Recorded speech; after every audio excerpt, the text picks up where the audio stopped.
Heroes in the half-shell turtle pop. Hi, hello there, Jerryactric here with Jerryactric Midnight Movie Review. And tonight we saw Teenage Mutant Ninja Turtles Out of the Shadows. Now, before we get further into this, I want to just tell you guys my credentials when it comes to the Teenage Mutant Ninja Turtles. I know about the comic book. I know originally there were 5 brothers. I know for the fact that they all wore red like Raphael.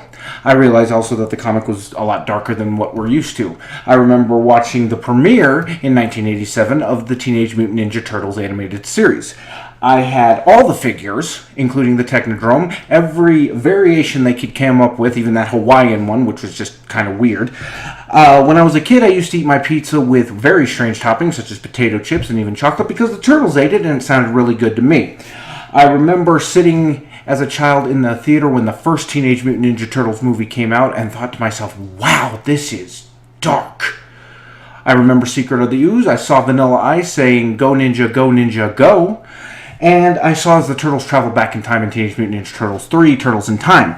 I have played all of the Teenage Mutant Ninja Turtle games. My favorite would probably be the original arcade version, even though Turtles in Time comes in a very close second. I even had the concert series, Teenage Mutant Ninja Turtles, Coming Out of Their Shell on VHS, which I watched. I have watched every single now version of the Turtles from Nickelodeon on through. I even saw that live-action one where the Turtles were joined by the female one, Venus de Milo was her name, and I've even read the Archie comic book series with the Teenage Mutant Ninja Turtles, even to the points where Raph was actually wearing a full black ninja outfit, and there was a cow head that put the Turtles in its mouth so it could travel across dimensions. What up? I'm sitting right here. So, with that being said, I love this movie. Okay? This is the movie that when I was a kid and I went into that theater the first time to see the Teenage Mutant Ninja Turtles movie, this was the movie I expected that I was going to see. If this movie is for kids, it is. But if you have ever grown up in the age when the Teenage Mutant Ninja Turtles, that was the late 80s, early 90s, were just huge and everywhere, you're going to love this movie. Because this is a movie that seems to be based more along that animated series. Quick plot. The Turtles, after defeating Shredder in the first movie, are starting to feel like they're kind of tired of saving everyone and nobody knows about it. This coincides with the Foot Clan, led by Baxter Stockman, trying to get Shredder out of prison. But when Shredder escapes from prison, he takes a little side tour and meets a character who, as I said, if you're a fan of that comic series, you know who it is before he even speaks. And as I said, the 6-year-old in me just started grinning because I was like, wow, this is amazing.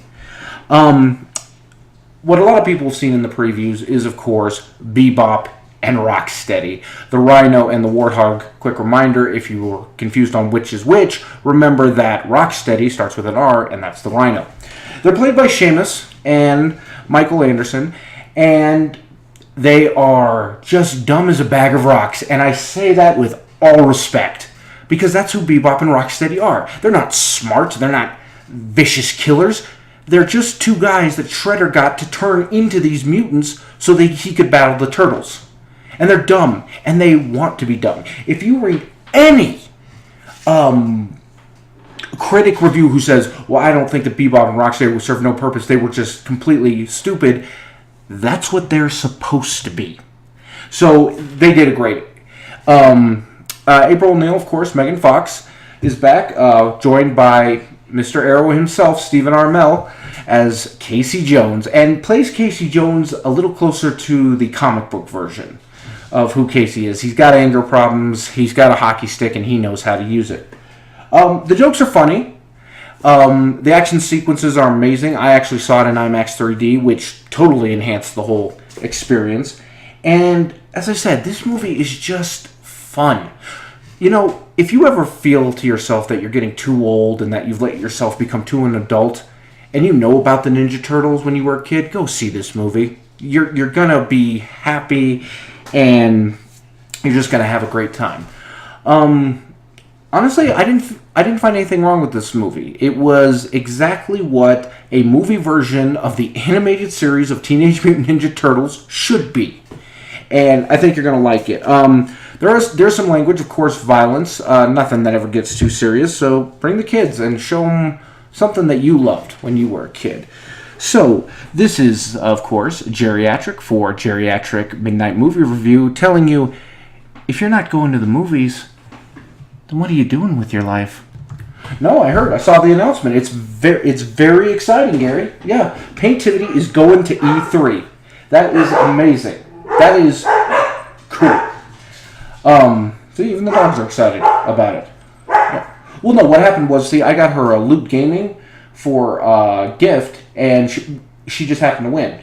Yeah, they contacted me. Yeah.